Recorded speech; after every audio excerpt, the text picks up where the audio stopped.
Hello everyone and welcome to today's DDN webinar. I'm Randall C. Willis, Features Editor for DDN, and I'll be moderating our discussion. Today, our speakers are Dr. Nevan Krogan and Dr. Sumit Chanda, who will discuss repurposing in a crisis, tackling the COVID-19 wildfire. We like our webinars to be interactive, so please send us questions or comments at any point during the webinar. I'll present these to the speakers during the Q&A session following the presentation.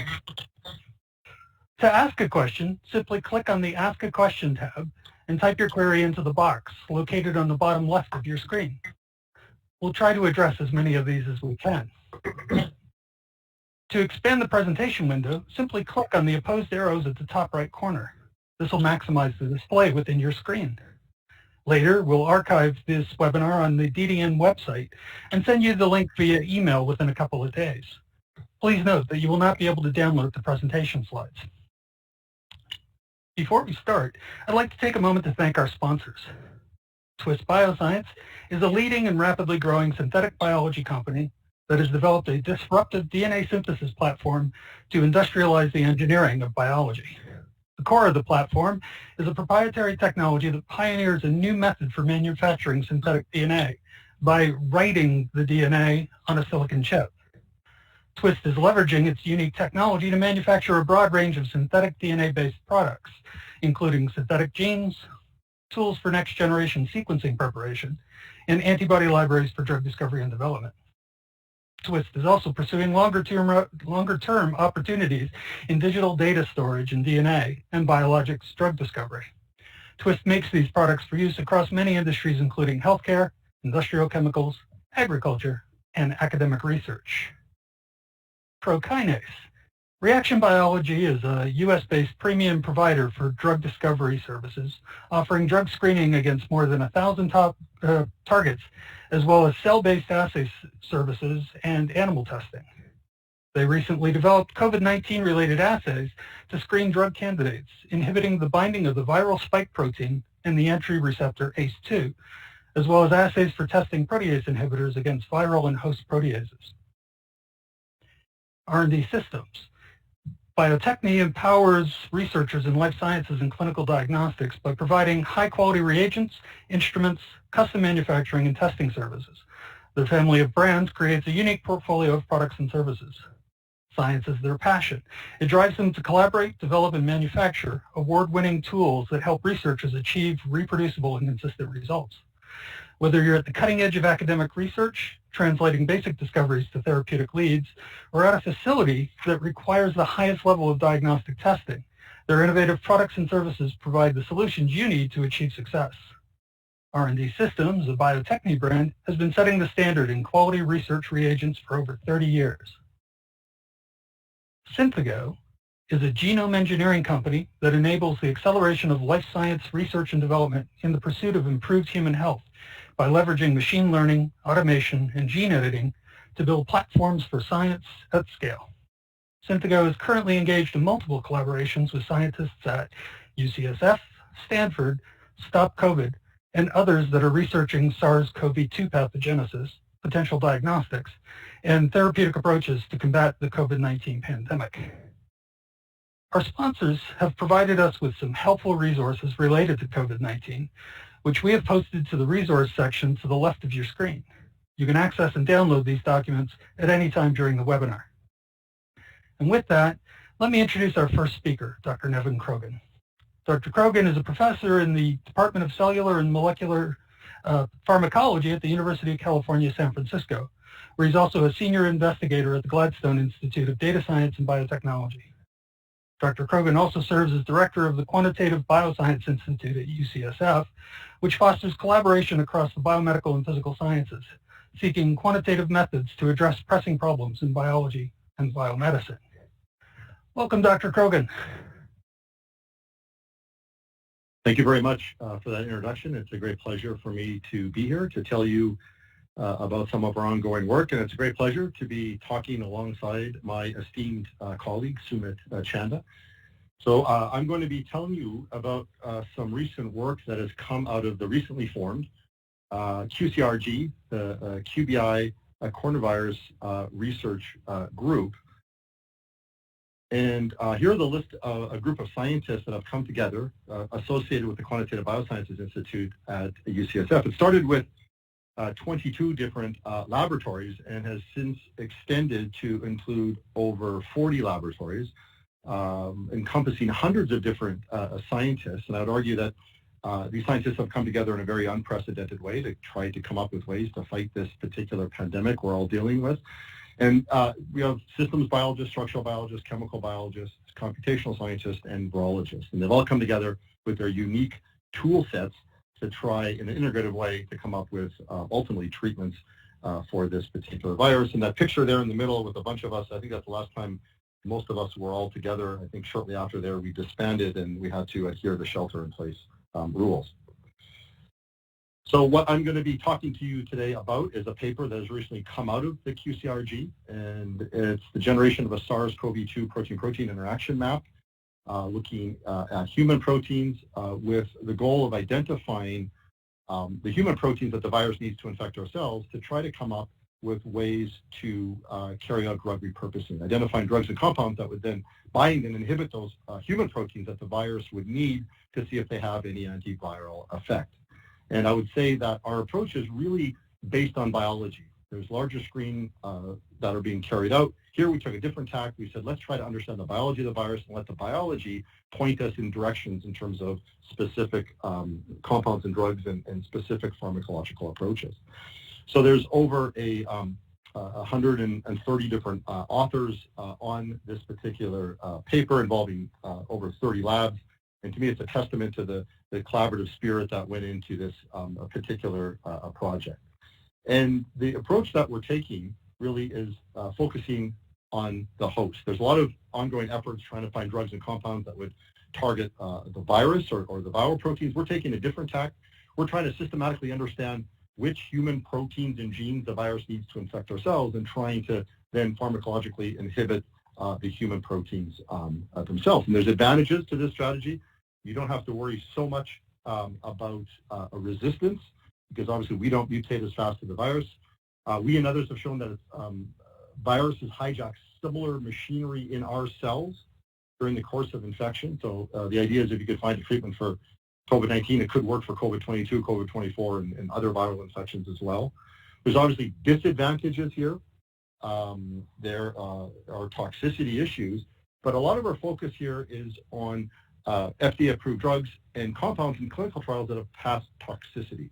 So the goal would be that we'd already have ruled out some toxicity issues in a lot of the drugs and compounds that we're looking at. So the virus itself has 30 genes approximately compared to 20,000 genes in one of our cells. But of course, the virus can't live by itself. It needs our genes, our proteins to live, to replicate, to infect our cells. So in this project, the goal is to identify all the genes and proteins that the virus would need through a protein-protein interaction approach, which we did, and we identified over 300 genes and proteins using this pipeline.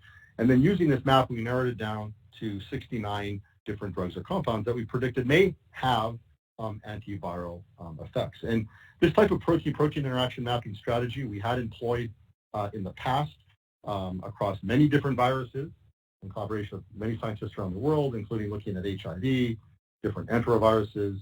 We have a large program with influenza with Adolfo Garcia Sastra. We're also looking at Ebola, different flaviviruses like dengue and Zika. And normally these maps take at least a year and usually more than a year to generate. But we generated this map on SARS-CoV-2 in a matter of weeks. And to me, this is a great testament to the collaborative spirit that ultimately went into this particular project. So many scientists got involved to generate this map in such a short period of time, which to me is very exciting. So here's a look at the SARS-CoV-2 genome. There is some debate about what the actual proteins are, the polypeptides are. We tried to take a more all-encompassing view, at least initially, where David Gordon, a very talented research associate, looked at this genome when it first came online in January, and he cloned out 16 non-structural proteins, the 4 structural proteins, and then 9 different accessory proteins. I think we're one of the first groups to actually synthesize each one of these, and we put an affinity tag on each one of these proteins and express them in human cells. And this is a Western blot showing expression of the majority of these proteins. And then what we did was we expressed them in human cells, in HEC293 cells initially, in biological triplicate, lysed those cells, purified each one of the viral proteins using a 2x strep. This is an affinity tag we often use for viral proteins. And then we analyzed the purified material using mass spectrometry. And then using algorithms that we and others have developed over the years, we came up with what we argued is a high confidence quantitative SARS-CoV-2 human protein-protein interaction map. And we initially provided this map on bioRxiv at the end of March, and we gave our drug predictions. We hadn't tested them yet. And our lab just simply tweeted out to the world saying, we have these constructs. If anybody wants them, we'll be happy to send them out, free of charge. We'll pay for shipping, no MTA, feel free to distribute. And over a couple of weeks' time, Dave Gordon and his team sent out this set of plasmids to over 300 labs in 39 different countries, corresponding to almost 200 different cities. So I like to say that these plasmids spread around the world faster than the virus did, and we're very happy that we could contribute to SARS-CoV-2 research around the world in this way. So here was the first look at our SARS-CoV-2 human protein-protein interaction map, corresponding to 332 different connections, including 69 different druggable host factors. The red diamonds here correspond to the SARS-CoV-2 proteins. The nodes correspond to human proteins, and if we think it's druggable, these nodes are in orange. And I wanted to point out that we collaborated with a company, Zoic Labs, that exists in Hollywood, that's actually involved in making movies, and actually a couple of donors to our crew, Biz Stone and Ron Conaway, got us hooked up with Zoic Labs. And we worked with them to make our data in a very interactive format with a really cool tool that they developed. So it's a very interesting way, I would argue, to look at this data. You can zoom in on specific proteins, which ones are druggable. You can look at the structures of proteins if they're known. So if you're interested in this data, I highly encourage you to look at this particular website here down in the bottom right-hand corner. And I think to date, almost 100 people from 100 different countries have actually looked at this data using this particular tool. So here is the predicted drug candidates overlaid on the map. This was work carried out by two fantastic chemical biologists here at UCSF, Brian Shoykat and Kayvon Shokat. And it's a list of approved drugs, drugs in clinical trials, and preclinical compounds. And here's the one drug that has actually been approved for use, remdesivir, targeting the one viral protein, the polymerase here, NSP12. And the question is, are any of these other drugs on this map, would they be useful here in terms of coming up with a treatment for COVID-19? And just to zoom up on one part of this map here, sorry, this is a little blurry, but NSP13 is one of the viral proteins. We find it is physically associated with a number of the components of the centrosome, which itself is very interesting. There's a natural product here that is known to bind to one of the components of the centrosome here in orange, so we're looking at that one. We find a number of components of protein kinase A signaling. Kayvon actually found a drug here, a compound that was known to inhibit this particular pathway. And then another example here, TBK1 and TBK1 binding protein. There's a preclinical compound that's known to bind TBK1, so we've been testing that. So just to give you a sense of how we're using this map to make predictions about drugs and compounds that could have antiviral effects. So here's the list of the drugs and compounds. Again, FDA-approved drugs, those in clinical trial, and then preclinical compounds. And as I said, we released all of the information on the map at the end of March. We listed these drugs and compounds. We said we were going to be testing them. We'd encourage others to test them as well. And I also wanted to point out that we didn't file any patent protection on this in an effort to ensure all the information that's freely available to accelerate the discovery, ultimately, of the treatment. So the next step was to try to test these drugs and compounds. But at the time, we did not have the virus propagating at any lab here at UCSF or in the Bay Area, although there's a lot of work now ongoing, especially from Melanie Ott at the Gladstone Institute. She has this up and running. She's been doing some heroic work here. But in the interim, we've been formed some nice collaborations over the years that we took advantage of in this particular pandemic who did have the virus growing. So, for example, a scientist at the Pasteur Institute, we've been working closely with Marco Vignuzzi. Although he was born in Italy, he was actually raised in Canada, so I consider him Canadian. So he's a great collaborator, obviously. We've also worked with Olivia Schwartz and Christophe Donfer, and Veronica and Marco's lab has been a great collaborator. And then working closely with a very good friend of mine, Adolfo Garcia Sastra, in the Department of Microbiology at Mount Sinai Hospital, working closely with his team, and in particular, Chris White, who's working in Adolfo's group. So these are just fantastic collaborators to have, especially in the presence of a pandemic that we're dealing with.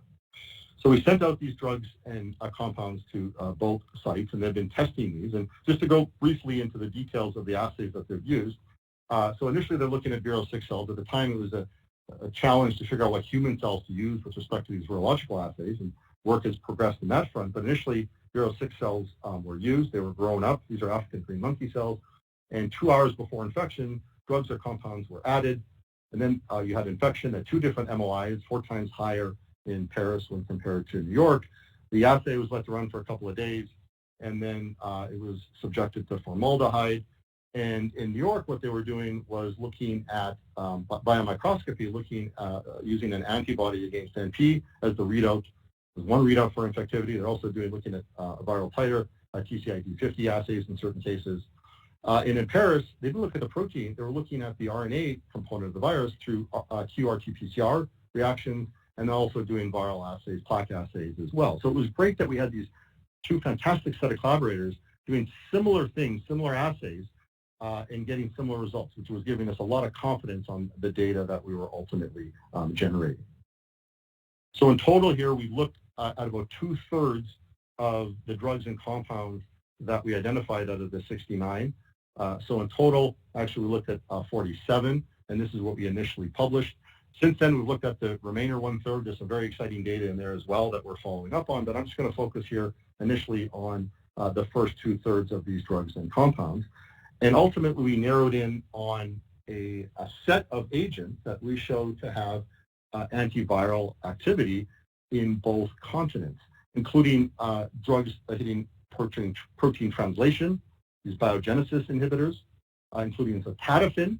This is a drug from the company Effector, which is co-founded by Davide Ruggiero and Kayvon Shokat. This is an inhibitor of translational initiation, which I'll talk about in just a minute, which we're excited about. And then a compound synthesized by Jack Taunton here at UCSF, ternatin-4. This hits a protein involved in translational elongation.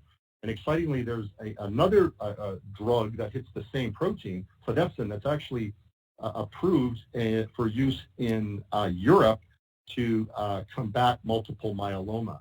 So this is actually a drug now that's going into clinical trials to see what effects it has on COVID-19.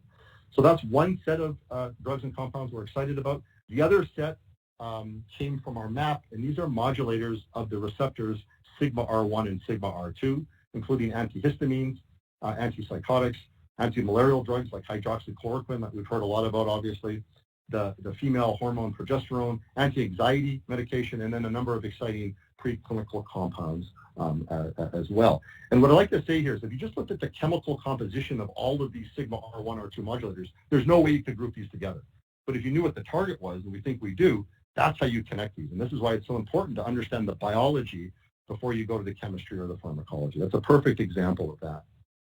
So just to go into a little bit more detail of these particular connections, so we found a number of connections to translational factors in our map, and one I just want to draw your attention to is a connection between the corner viral protein NSP9 and the translation initiation protein EIF4H.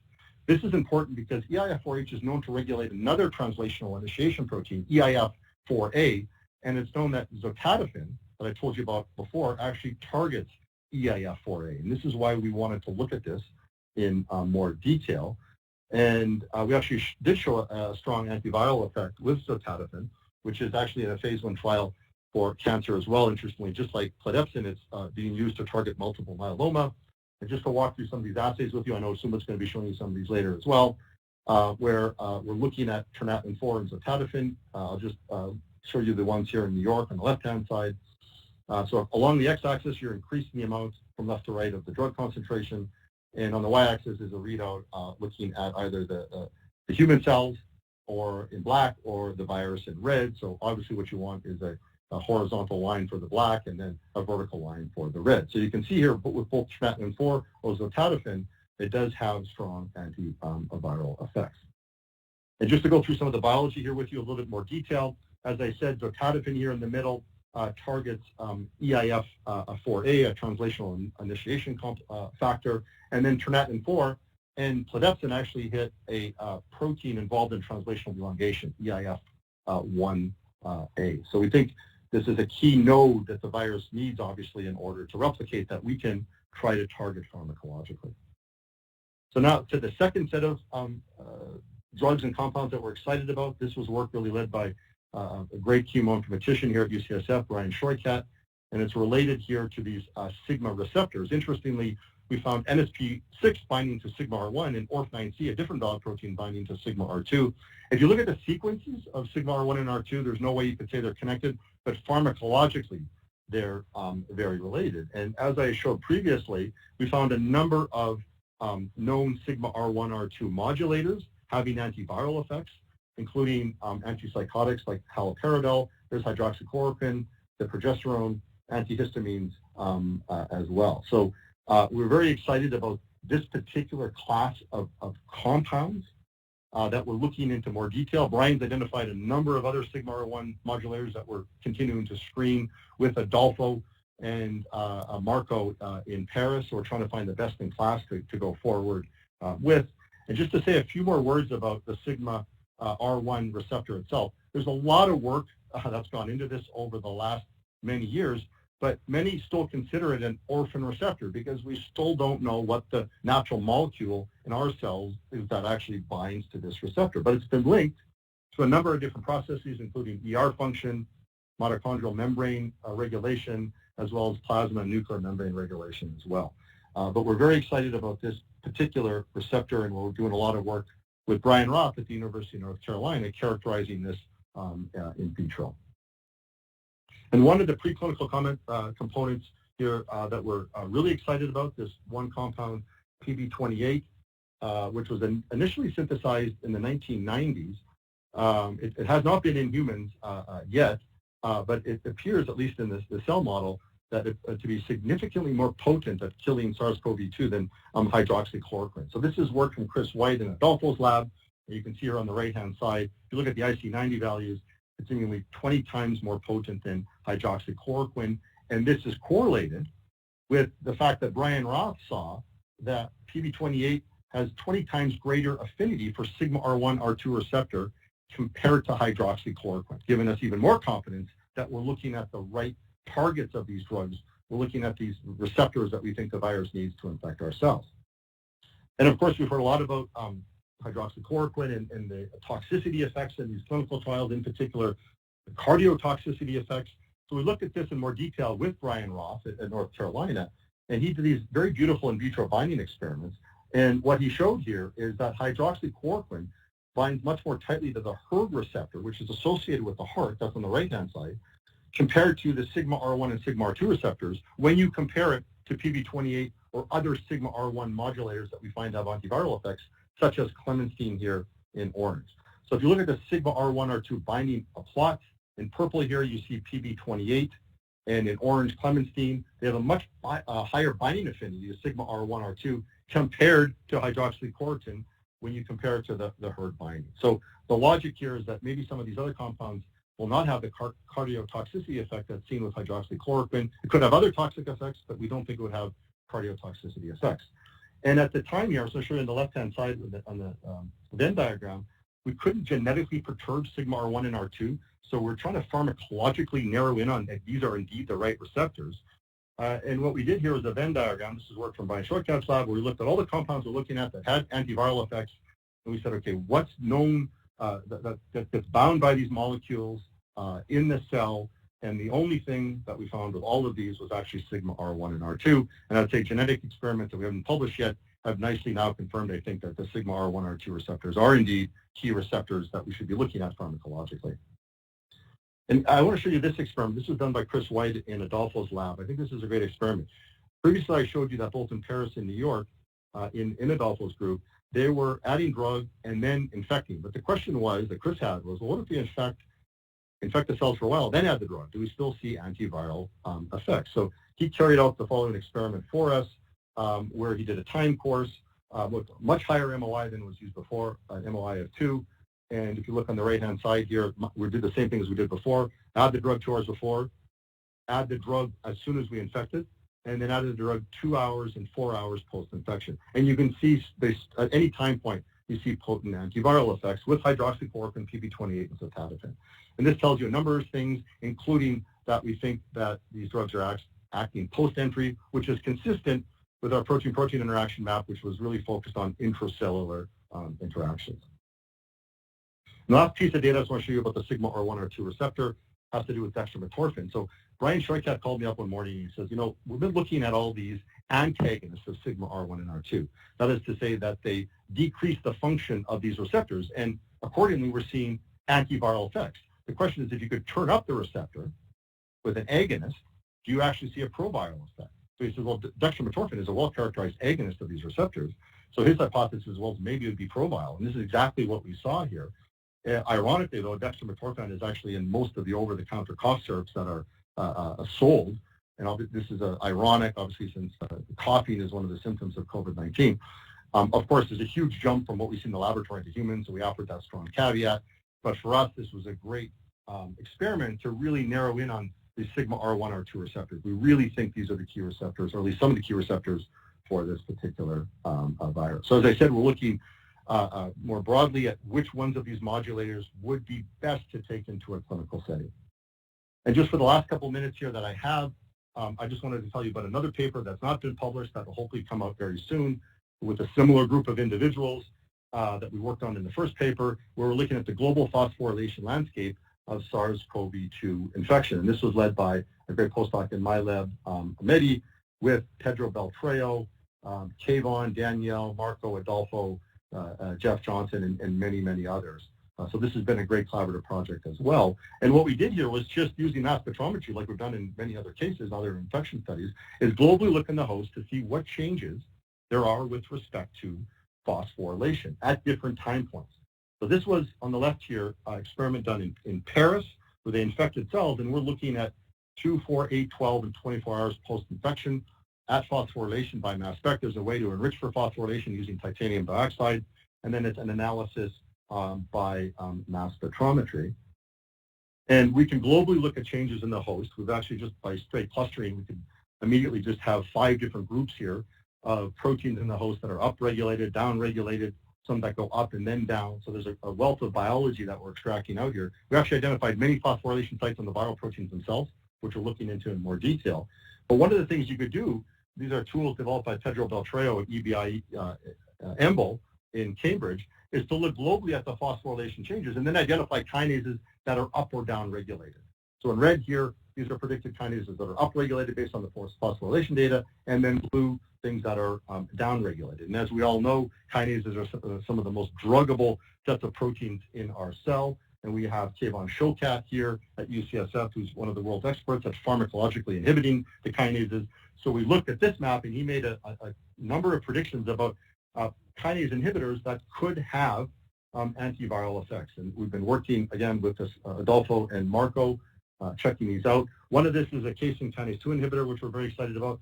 We're excited because it actually has a physical connection with the N protein. We found this in our protein-protein interaction map. And there's one FDA-approved drug against casein kinase 2, which you see to be the most upregulated. If you look on the left-hand side here, those are the proteins at the top of the most red, at the top of the heat map. You can see it has antiviral effects. We also found CDK inhibitors have strong antiviral effects. Interestingly, they're the most downregulated, which maybe is counterintuitive, but it says that the CDKs are important, the regulation of them is important for viral infections. We have PIK5 kinase as well that looks very potent. And then we also focused on a MAP kinase P38 pathway, and we found a number of drugs in this pathway that have potent antiviral effects, including Axel, which works upstream of the MAP kinase cascade, as well as a number of drugs that hit the P38 pathway themselves. And there's a lot of drugs, a lot of anti-cancer drugs that hit this pathway that we're screening through right now, trying to find the best in class. And just here on the right-hand corner here, the bottom right-hand corner, this was work done in Paris where we've knocked down by RNAi a number of the MAP kinase enzymes themselves and find antiviral effects, which is consistent with our pharmacological inhibition showing antiviral effects as well. And then just the last piece of data I want to show you is connected to the casein kinase 2. So up in the top here in the middle, I showed you we found upregulated casein kinase 2 sites. We found a physical association with N. We wanted to look to see in infected cells would casein kinase 2 co-localize with the N protein. And collaborating with Robert Gross, we actually did find co-localization, but what we actually found is they were co-localizing in Filopodia. So these are structures like long spaghetti structures that are filled with actin that are coming off the cell. So we're showing here that the virus is actually inducing Filopodia. Other viruses do this as well, but what you don't see in other viruses is this branching here in the middle, which is very exciting. And then in this Filopodia, we see that the N protein is actually co-localizing with casein kinase 2.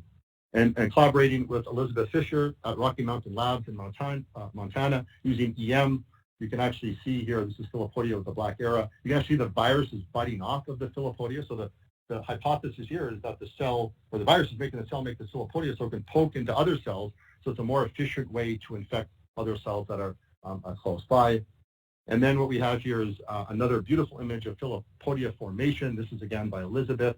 And you can see that the viral particles are actually budding off the Filopodia.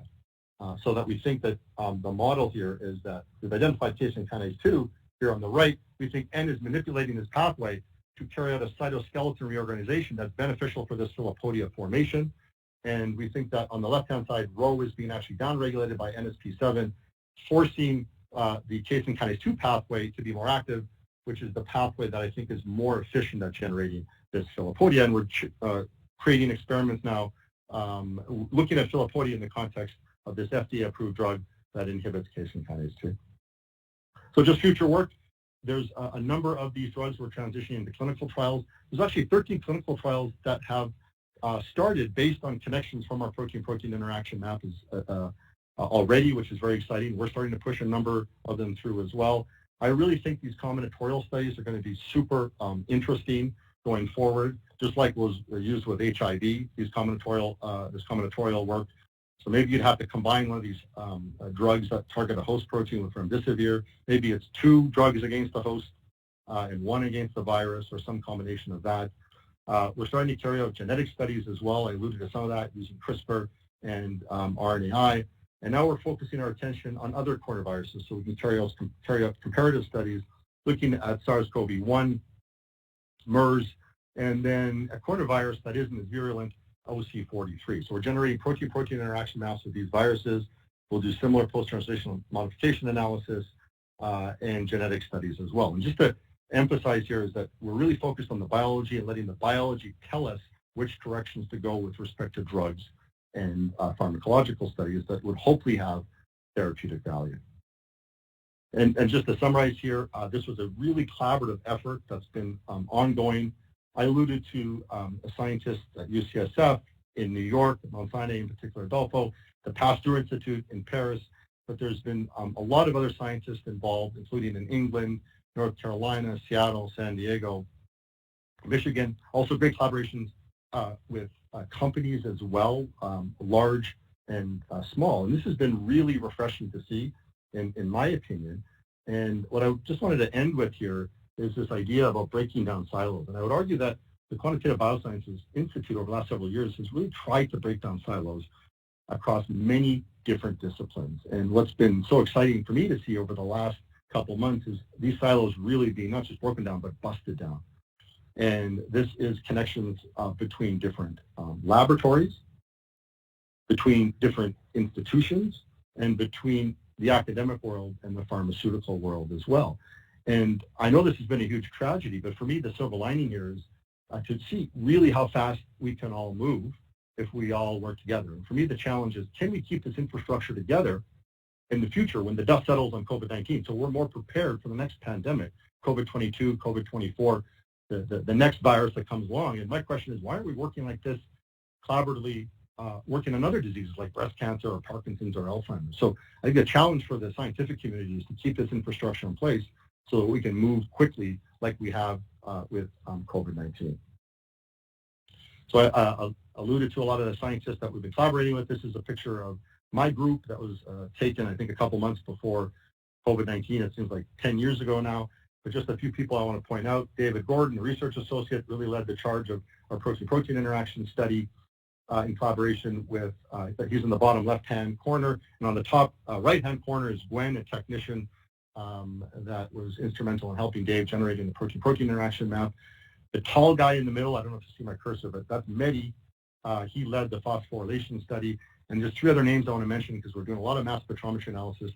These three scientists that run the facility, Daniel Swanee, Robin Cake, and Ruth Huttenhain, they're fantastic working together and just some of the best mass spec people in the world. And it's a great pleasure to be working with them and this entire group. And then what I'll do is a segue maybe to the next talk here.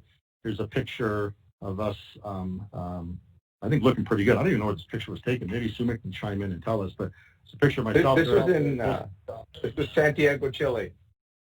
That's right. This was a flu meeting in Chile a little while ago. Okay. So there's a picture of Sumit on the left, and then there's Adolfo in the back who's working closely with both of us. So I'll end there. I'll let Sumit take over, and I'll be very happy to take questions at the end when Sumit's finished his talk.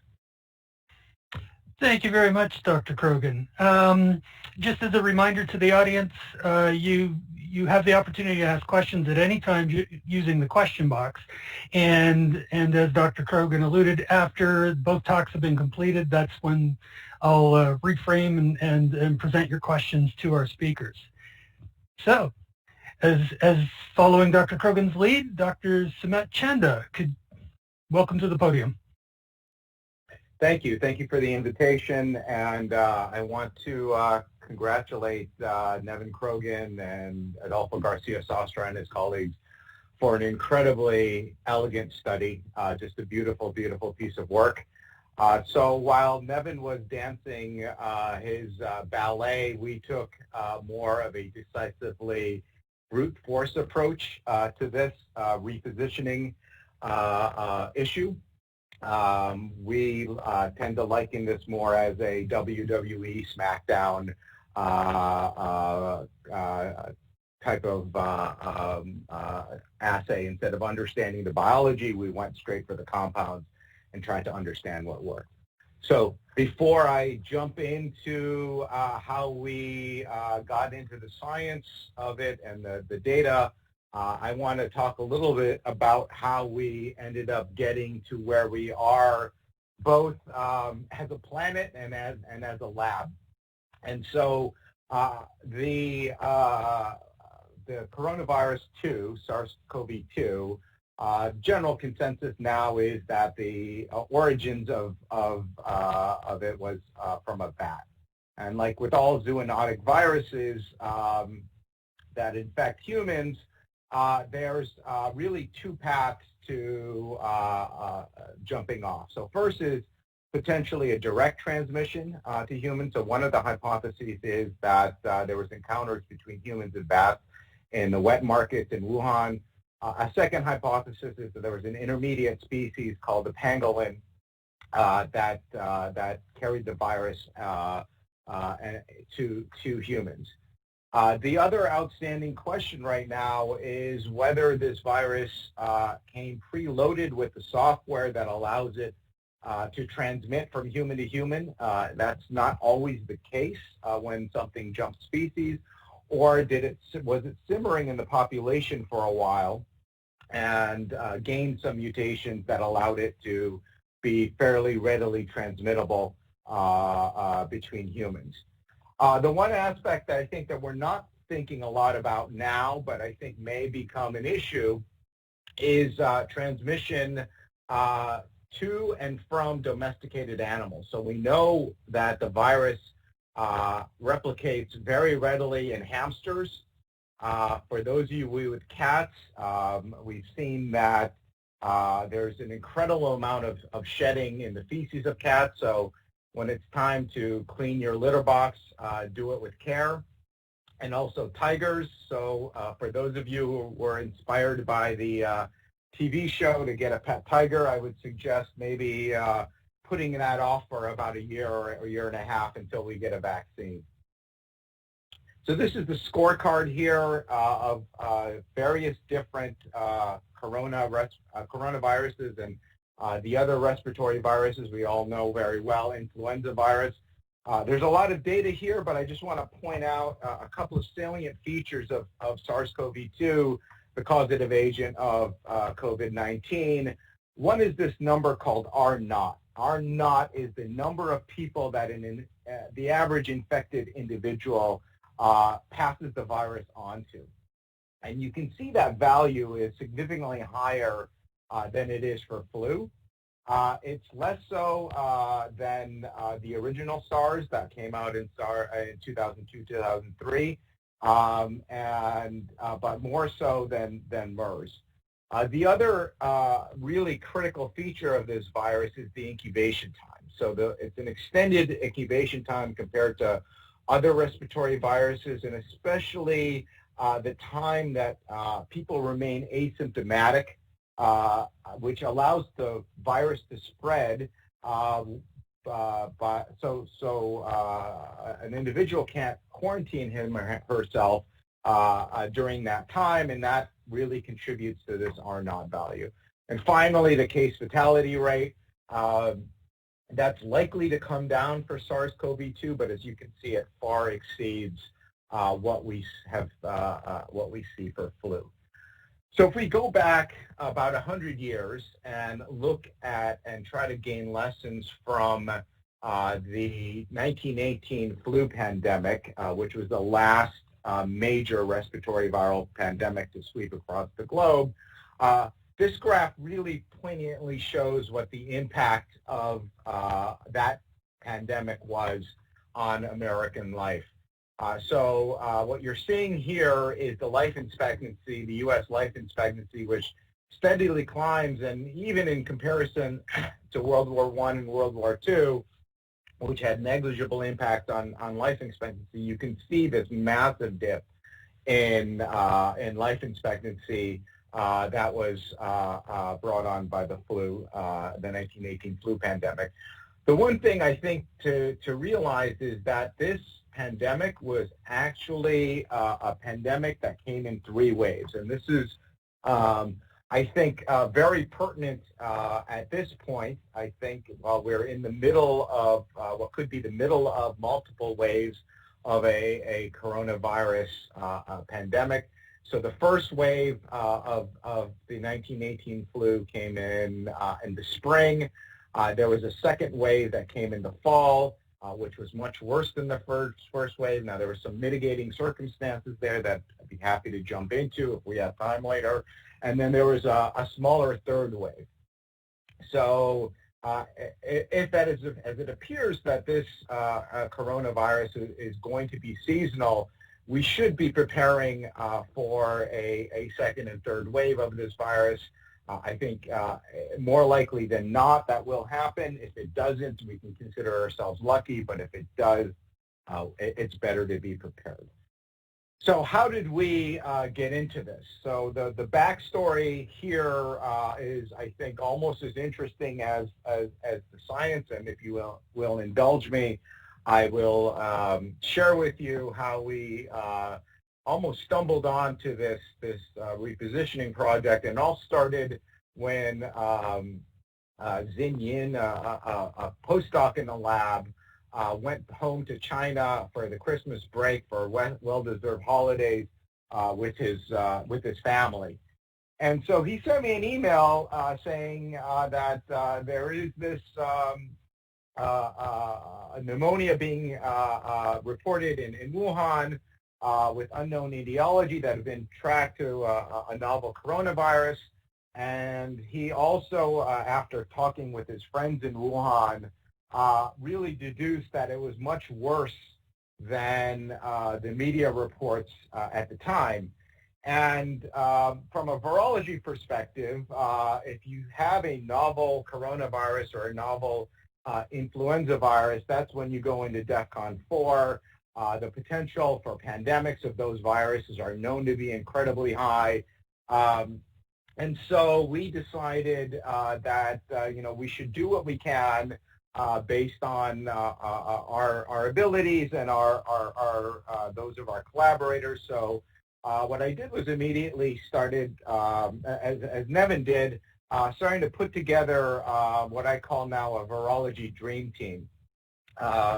And so we have a couple of different scientists. So the first one that came on board was Ren Sun, herpes virologist from UCLA.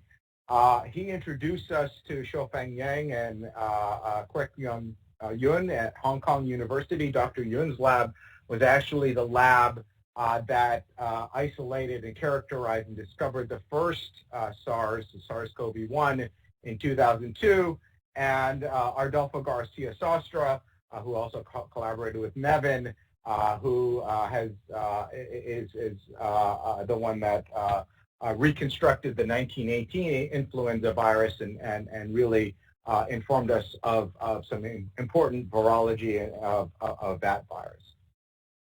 And the other critical piece here was a collaboration with Arnav Chatterjee at the Scripps Research Institute and Caliber, their drug discovery arm, in late January 2020. He committed to providing us with just an incredible resource and asset that was funded by the Bill and Melinda Gates Foundation, which is a 12,000 best-in-class repurposing library, and I'll get into the details of that in a couple of slides. And so what the plan was Laura Riva, who's an incredibly talented postdoc in the lab and has run screens using both this library and other compound screens for dengue and Ebola and Zika.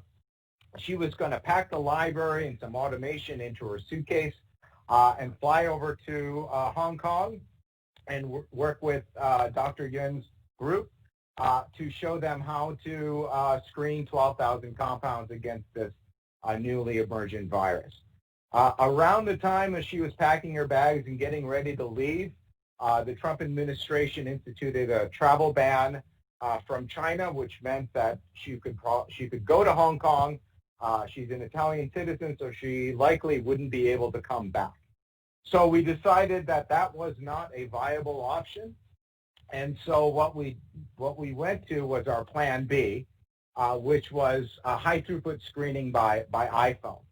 And so in early February, we packed up reagents, the library, automation, Zin, Paul, Xiaofeng, and Laura, who are shown in the upper right-hand corner of this slide, all worked together. Everyone on our side made videos on how to unpack and set up the automation, and we shipped them over to China. Now, what we realized quickly was that shipping during a pandemic is not as straightforward as we anticipated. The boxes were supposed to go to Hong Kong. They ended up in Guangzhou. We had a lot of these items were on dry ice, so Paul in the lab spent many countless nights in the middle of the night haranguing the couriers in China to make sure that the packages were refilled with dry ice, and they made its way down to Hong Kong. Eventually they did, and to our surprise, they were refilled with dry ice, so nothing was compromised. And finally, this is a picture of some of our instrumentation in the BSL-3 hoods out in Hong Kong University. That's our multi-drop dispenser that we sent, and we were happy to report that everything arrived in functioning order. And then for the next 3 weeks, Laura Riva was on WeChat, got on WeChat in the middle of the night to match Hong Kong time. So WeChat is the Chinese equivalent of WhatsApp, and really just coached the folks at Hong Kong University on how to do high throughput screening. So Kim Tingley at the New York Times Magazine did a really nice story on all of their heroic efforts in pulling this off. So if you're interested in more of a background on how they were able to really do this heroic work, I recommend you looking at her nice article. So here's the science. So what did we do? We started with virocells. We all love virocells as virologists because they are deficient in interferon signaling, which means that they're generally pretty good at replicating virus. And so what was our readout? So at the time, we were fortunate in that the virus produced CPE, or cytopathic effect, within the cells. That means that the viruses actually, when they infect the cells, they would kill the cells. So that became a surrogate readout. You can see on the right-hand side here that there was a reasonable assay window. It wasn't great, but given the circumstances, this is what we went with, about a 2.5-fold assay window on the CPE, but we really didn't have any other alternative. So that's the readout we went with. The reframe library would consider a best-in-class library of about a little over 12,000 compounds, mostly investigational new drugs. These are drugs in clinical phase 1, 2, and 3, FDA-approved compounds, and a small sliver of late preclinical compounds. The unique thing about this library is that 78% of these are not found in most repositioning libraries, which are usually 2,000 to 3,000 compounds. Of note, 40% of these required resynthesis. They were not available for any commercial sources, and the folks at Scripps Caliber really spent an enormous amount of time and effort in putting this exquisite reagent and resource for the scientific community together, and we're very, very grateful that they agreed to share it with us. So the assay development pipeline looked like this. Compounds were spotted initially at 5 micromolar. They were seeded with Vero E6 cells. After 16 hours, they were challenged with SARS-CoV-2. We used, because this was done in Hong Kong, it was a clinical isolate out of Hong Kong that was isolated by Dr. Young's lab. And then we did the cytopathic effect, or CPE measurement, using cell titer glow. So this is data. I won't dwell on it. This is data from a test screen that we did using a low-pack library. This is a Sigma library with 1,280 compounds, known drugs. We used a positive control, which was an endocytosis inhibitor, and you can see on the left-hand panel that we had pretty good separation between our positive and negative controls, at least in this initial test screen, and and the positive controls seemed to track with non-infected. So we had a good Z factor of 0.4.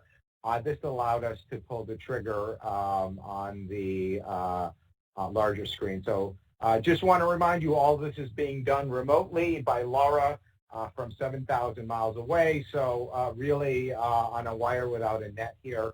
But we went ahead and pulled the trigger on the reframe library.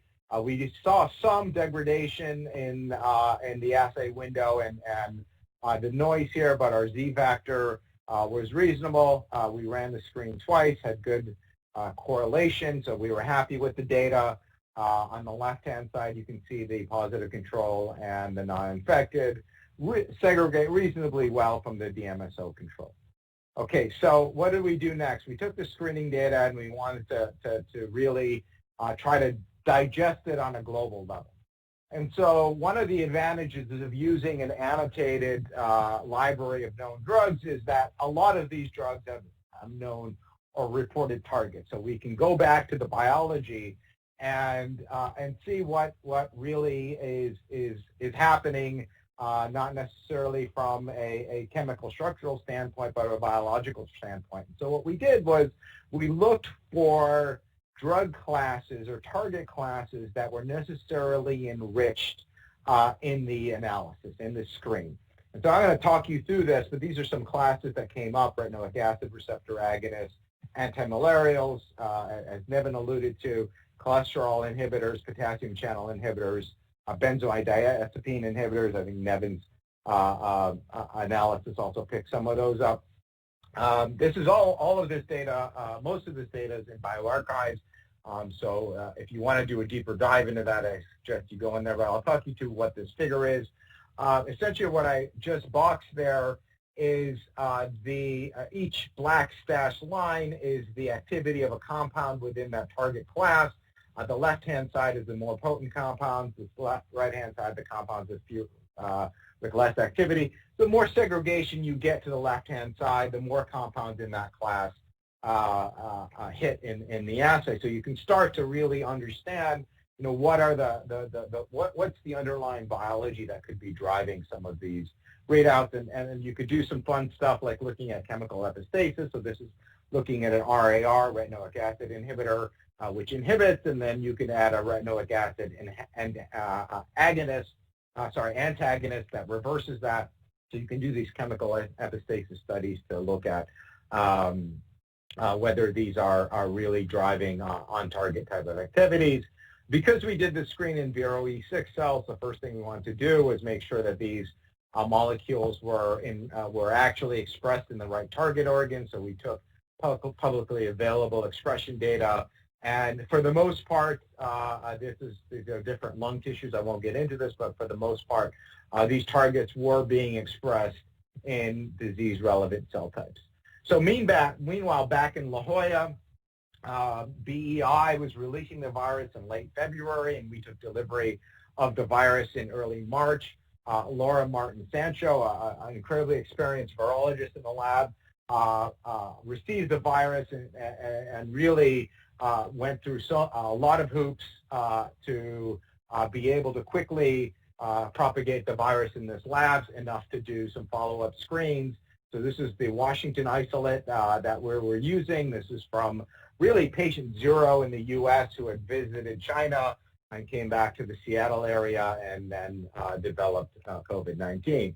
So not only was she able to get the virus up and going, she had developed a orthogonal assay that allowed us to move away from the CPE assay that we were using. This is using a direct staining of a viral protein called the N protein that's encoded by SARS-CoV-2, so we can directly look at how the virus is doing in the cell.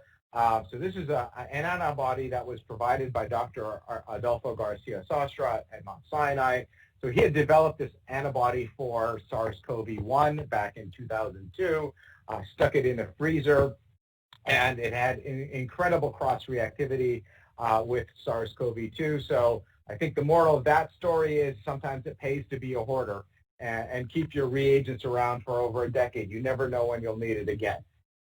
So this assay in hand, we went and we picked about 300 compounds from the original screen and validated about 100 of them. And so this is a cell map of where some of the targets of the validated molecules are hitting. Some of them are intuitive and obvious, proteases in the endosome, some things working in the ER or Golgi, so you can juxtapose their function onto the viral life cycle, but others are less obvious. And Nevan mentioned some of the MAP kinases and signaling pathways, some of the ion channels or GPCRs. So a lot of biology is going to need to be done to understand how these are working to promote antiviral efficacy. But here's some of the data that I'm showing you.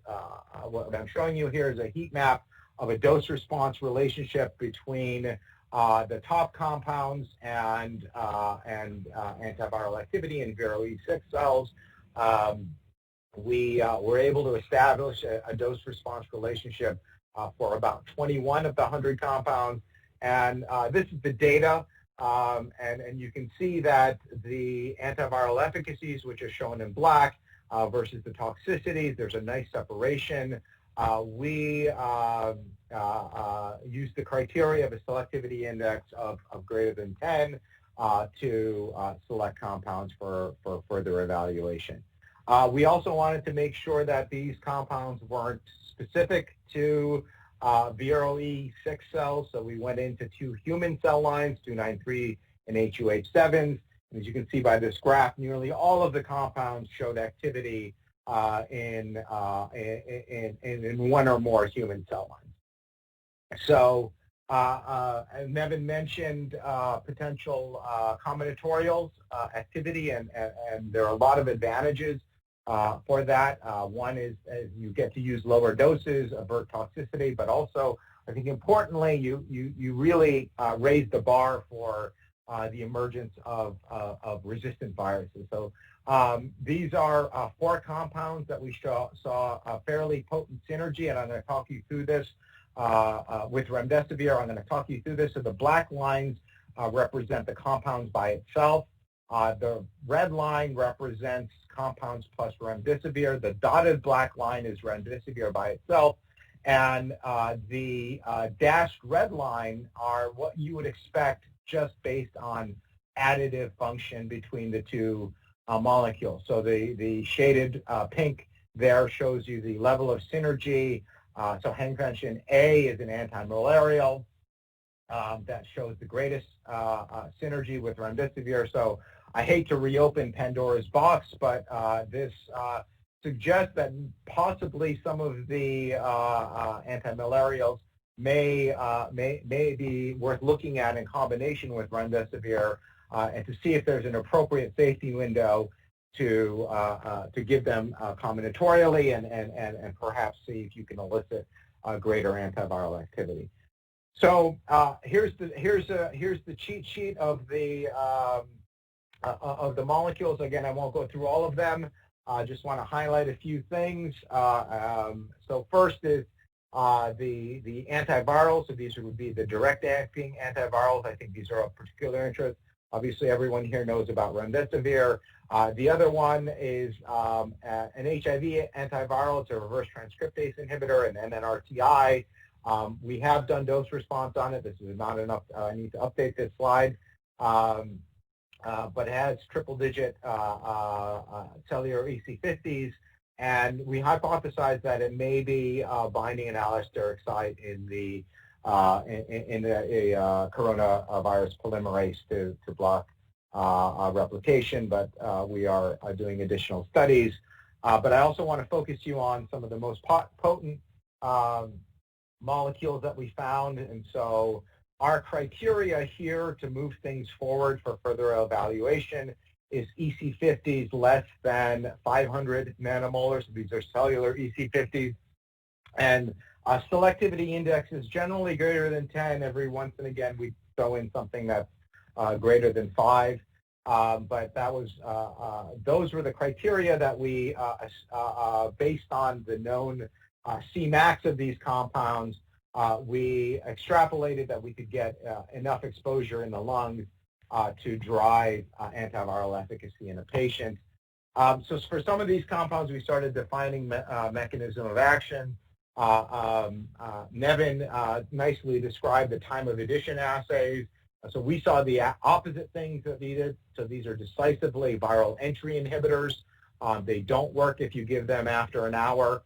And you could recapitulate the same thing if you used a virus-like particle assay where you pseudotype VSV with the spike protein of SARS-CoV-2 and MERS. You can see these set of molecules block both of those, but not VSV, which is on the right-hand side here. And Andrew Meskar at Purdue University showed that these these molecules, which are largely protease inhibitors, do not target the SARS-CoV-2 encoded proteases, and so we hypothesize that these molecules are promoting antiviral activity through the targeting of endosomally encoded proteases to block viral entry. And so we moved into, looked at their efficacy in more disease-relevant primary relevant cell types. This is an incredible effort conducted in the lab of Dr. Adolfo Garcia-Sostra, where they derived pneumocytes from iPS cells. So pneumocytes are the major target cells for SARS-CoV-2 in the lung, and we wanted to look at the efficacy of some of these compounds in these highly relevant cell types. And so the three that they chose to look at were, the two of them were these protease inhibitors, ONO-5334 and MDL-28170. And the last one was a PIK5 inhibitor called apilimod, which is an endosomal kinase that regulates endosomal maturation. And as you can see, each of these molecules blocked very potently viral replication. Most of them not as good as remdesivir. In our hands, remdesivir continues to be the king, but but especially the apilamod came close to achieving that kind of potency. And then finally, Xiaofeng Yang in Hong Kong was able to get access to a lung biopsy, and where he did a lung explant tissue, and which challenged with SARS-CoV-2, and looked at the efficacy of apilamod, the PIK5 inhibitor, and remdesivir. And what you can see, he measured intracellular RNA, or by plaque assay, apilamod actually did slightly better than remdesivir. So these really tell you that these molecules are working in cell types in a disease-relevant context, and can be considered bona fide potential candidates for antiviral therapies for SARS-CoV-2.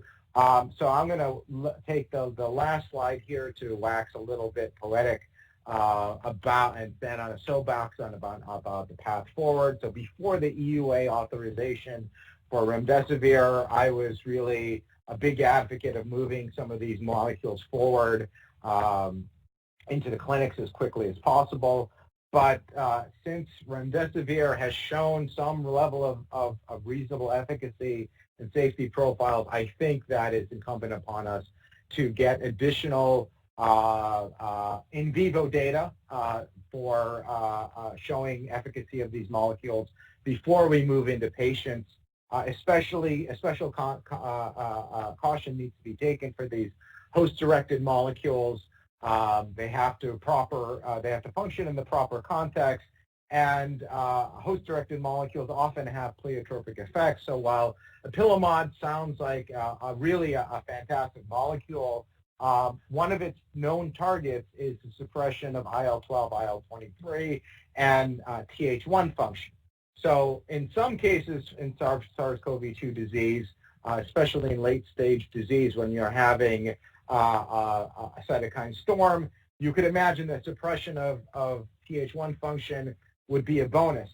But in early-stage disease, suppression of Th1 function may actually lessen your ability to fight off the virus, and it may increase your susceptibility of getting disease. So again, it's a nice story of how these laboratory type of experiments, while compelling, I think additional considerations and data really need to be put into place before we start putting these into people.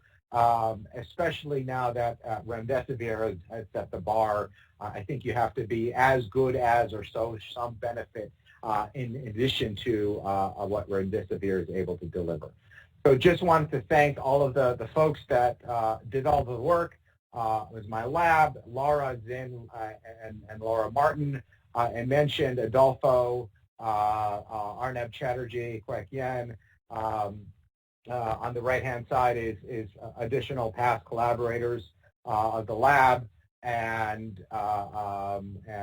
this is really, as Nevan pointed out, there were 43 authors on this paper, really a global team effort, and of course our funding sources, the DoD, the NIAID, and the NCI. Apologies for going a little bit over, but I think we are ready to take some questions. Thank you, Dr. Chanda.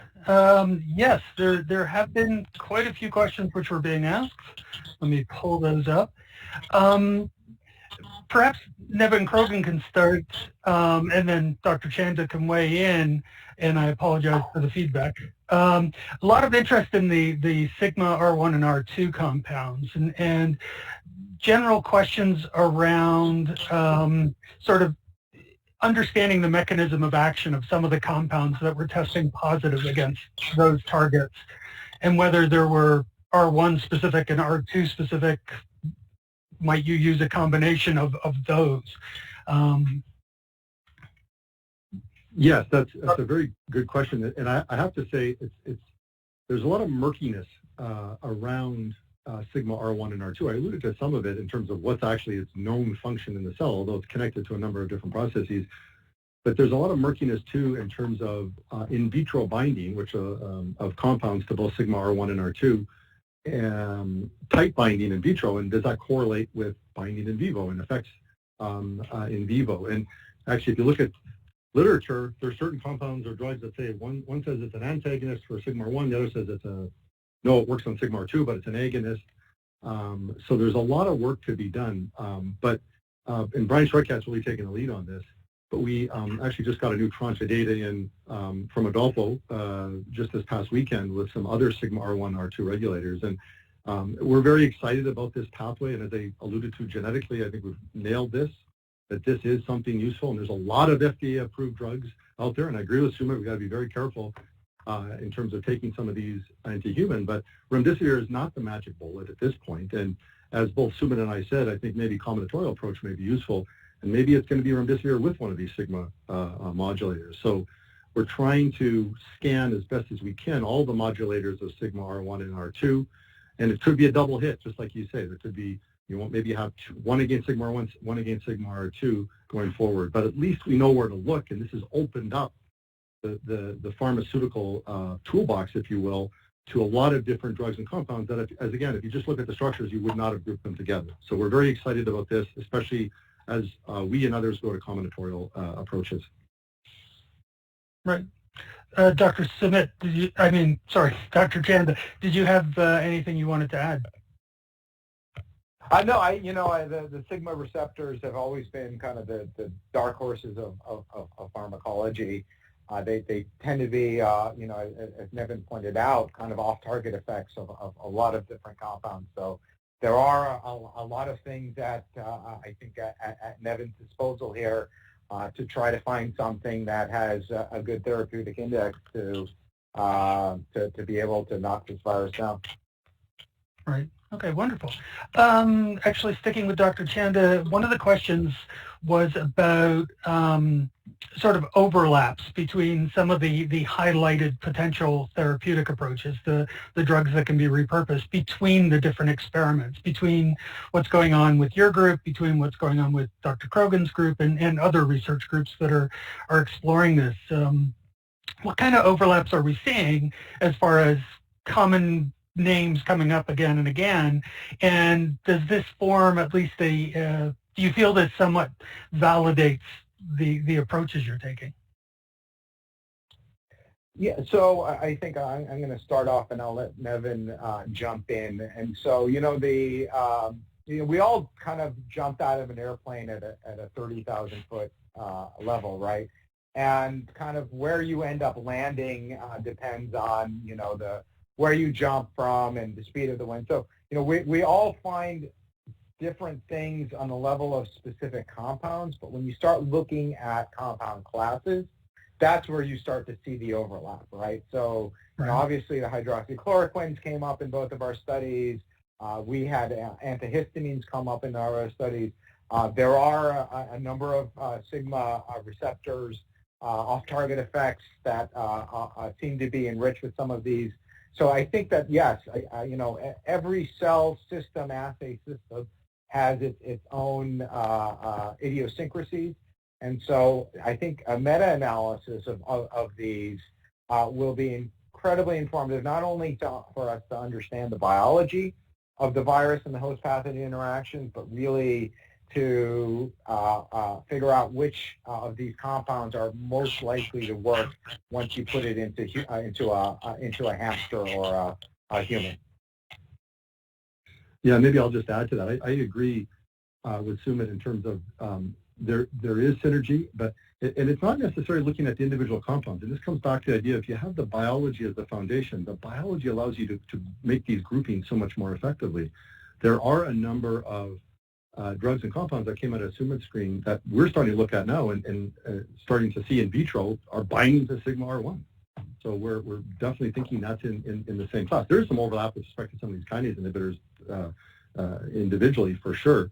But the biology, if you can put it, this meta-analysis is so much more powerful when you put it in the context of protein complexes and functional pathways and just knowing about the biology. So as Sumit and I have done over our career, you do these screens, And then how do you interpret it? Well, if you can interpret it in the context of biological insight, you start to see some really exciting and very good overlap. Wonderful. Sorry, let me pull up. One of the audience members was interested. Again, this is for you, Dr. Krogan. Was interested in the fact that progesterone came up as having potential, and so they were wondering if there was any data out there suggesting natural antiviral activity for progesterone, or if this might go back to the biology of whether men and women are affected differently by the virus. Yeah, I mean, we definitely noticed that and pointed it out in the paper that obviously there's correlation between how men and women react differently to infection.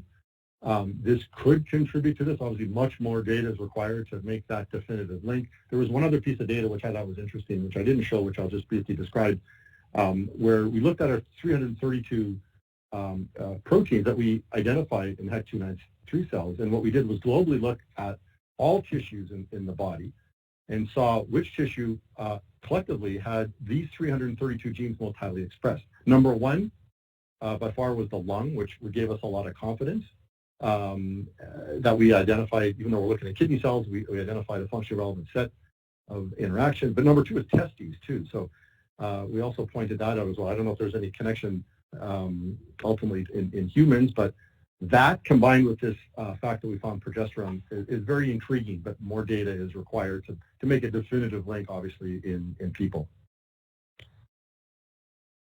Right. Wonderful. Let me see what else we have here. Someone was very interested, again, I think this is Dr. Krogan's area.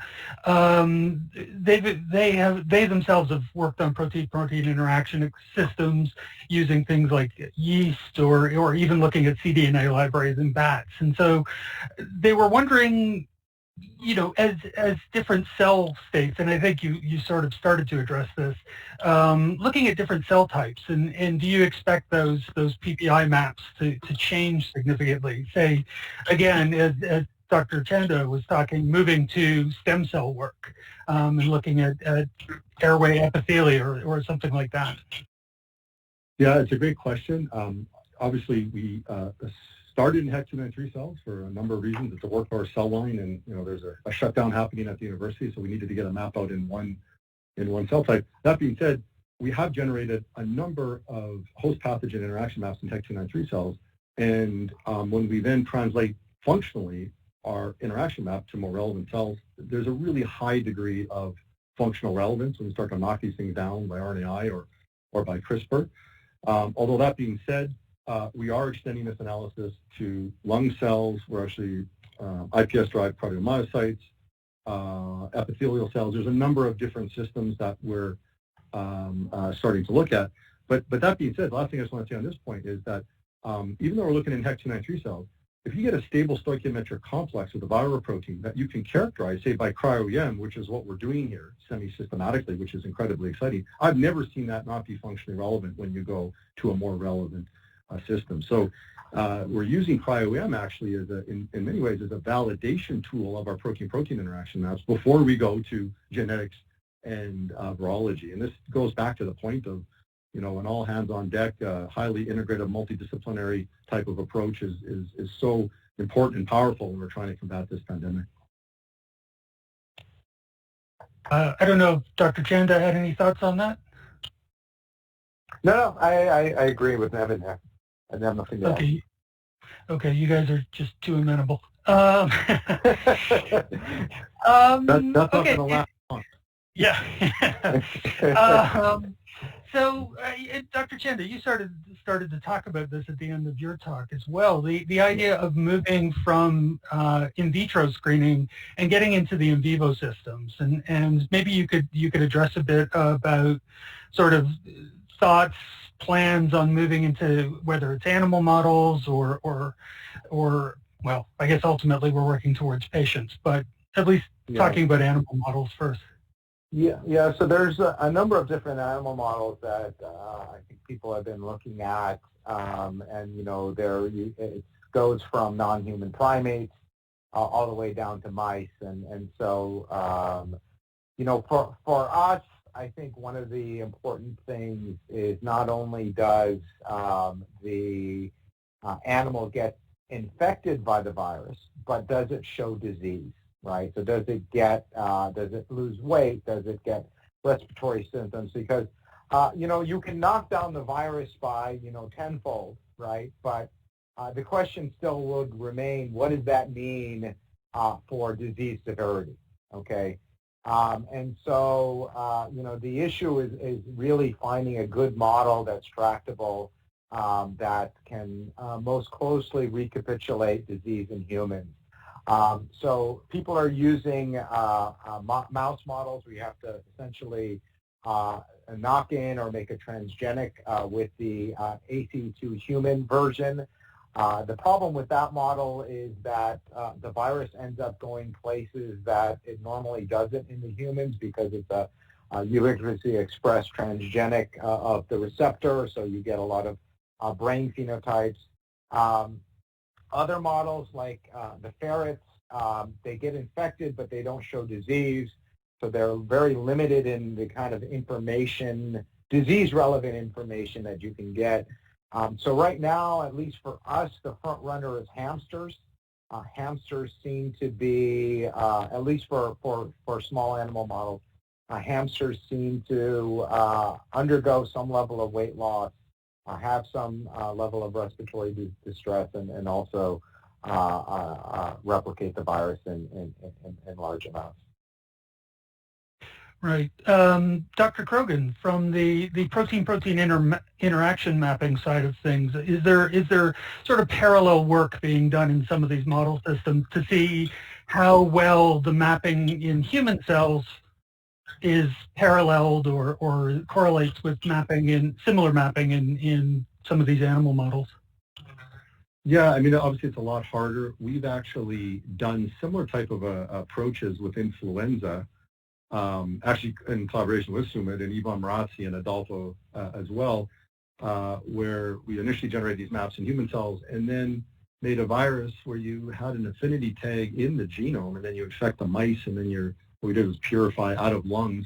That's very tedious and incredibly hard, although it obviously is getting very exciting data. So yes, that is the direction. Once these mammalian systems become more tractable, that's, and the virus becomes more tractable, where you can start to put affinity tags in the context of the genome of the virus, we could start to do those. But again, just back to my other point, you know, if you can get a stable stoichiometric complex that you can structurally characterize, you know, 99.9% of the time, that's going to be a complex that will be relevant in, you know, whatever system you look at, right? So, you know, the goal is to get to these more relevant systems, but in the meantime, it's to really take an integrated approach, not just look at the protein-protein interactions, but combine with the genetics interactions, combine with the structural biology, combine with the chemoinformatics and the pharmacology, and if all these things point in the same direction, it's probably very likely that it is going to be relevant as you go to higher organisms. Okay, thank you. I think we have time for one last question. For Dr. Chanda, just simply because you sort of brought it up at one point, what kind of legacy are we looking at or lessons learned from previous efforts with SARS-CoV-1 and with MERS? Is there something we can learn either as an antibody stuck in someone's freezer or, and you know, become a hoarder, or is there a negative lesson we can learn from those experiences about what happens when sort of things become less urgent? Yeah, I mean, so, you know, SARS-CoV-1 is really an example of missed opportunities, right? We as in, the government and the World Health Community had invested in developing a vaccine for SARS-CoV-1. And as the disease promptly petered out, that funding dried up. And so those studies just died on the vine, right? If we had seen those studies through, and you know, they were expensive studies, tens of millions of dollars, but that would have given us a stronger basis, a much faster basis to develop a vaccine, or similarly even an antiviral, than we do now. So, $40 million may seem like a lot of money in 2005, but I think $40 million right now, anyone would take that bargain to have a vaccine that's deployed to the world population within 3 or 4 months of the virus becoming a pandemic. Okay, thank you. Any thoughts on your part, Dr. Krogan? We just have a couple minutes left. Yeah, I agree with that. I mean, and not just with respect to vaccine development, but just the basic science, the discovery research of SARS-1. I remember one time I tried to get a grant to do SARS-1, and just, the system wasn't set up to get money to focus on SARS-1, and I think that was very short-sighted, and there's going to be a lot of money now for SARS-2, but I just think the scientific community has to be a little bit more forward-looking, and it kind of gets to some of the points I made in my talk. And let's invest in some areas that we know are going to come to fruition, but maybe just not in 6 months' time, right? So the goal here is to set up an infrastructure so we are ready for the next pandemic, because it is coming. I mean, if you look at SARS-1, MERS, SARS-2, that's in the last 20 years. There's going to be something coming in the next few years. Let's get our act together so we can be more proactive instead of reactive.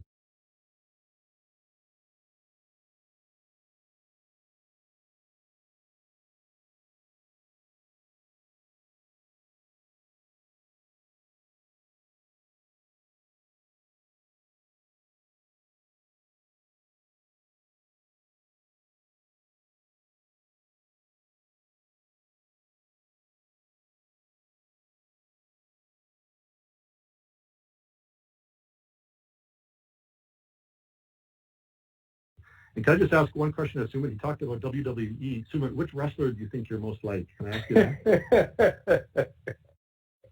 I have to admit, Nevan, I don't watch wrestling, so I'm going to leave that up to you to. Okay, I'll think about it and I'll let you know what I think. All right. And on that note,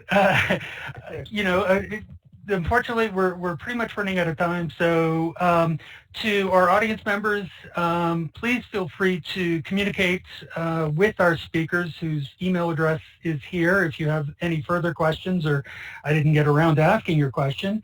And a reminder that the webinar will be archived on the DDM website, and you should receive an email within the next couple of days letting you know when it's available on demand.